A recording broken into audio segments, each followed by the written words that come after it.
সরস্বতী কিচেনে আপনাদের সবাইকে স্বাগত। আপনারা সবাই কেমন আছেন? আমি ভালো আছি। আমাদের বাড়ি দেখো শ্বশুরি ঘুমাচ্ছে, শ্বশুরির বাচ্চাগুলো ঘুমাচ্ছে, ওদের গরম লেগেছে।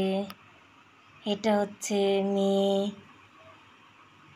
আরও হচ্ছে ছেলে, একদম ঘুমিয়ে আছে।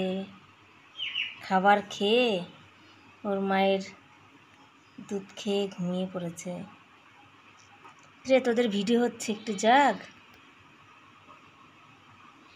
আজকে হচ্ছে একাদশী, তাই আমার মা সাবুর পোলাও বানাবে, সেইটা আপনাদের সঙ্গে শেয়ার করব। আর এই ভিডিওটা আমি কালকে আপলোড করব। প্রথমে চীনা বাদামটা ভেজে নিচ্ছে। পোলাও বানানোর জন্য প্রথমে তেল দিল, এটা সূর্যমুখী তেল, তাই না? কারি পাতা দেওয়া হলো। এবার সেই তেলের উপরে আলু দিয়ে দিল। এবার আলুগুলো ভালো করে ভেজে নেবে। সন্দকি লবণ দেওয়া হয়েছে আলু ভাজার মধ্যে। এই আলুটা এভাবে ডুমো ডুমো করে কাটা হয়েছে। তারপরে এবার একটু তেল দিয়ে ভেজে নিচ্ছে। সন্দকি লবণ দিয়েছে আর সাবু দিয়েছে, বড় দানার সাবু। এটা সব বড় দানার সাবু, 2 ঘন্টা আগে ভিজিয়েছে, তাই তো মা?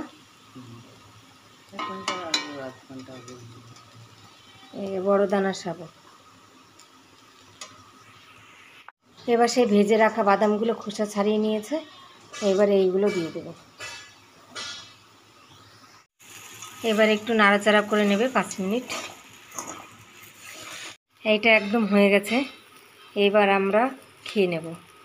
দারুণ লাগে। একাদশীর দিন এটা আপনারা বানিয়ে খেতে পারেন, খুব তাড়াতাড়ি হয়ে যায় খাবারটা। একটু তরমুজ রেখেছি সঙ্গে আর শশা।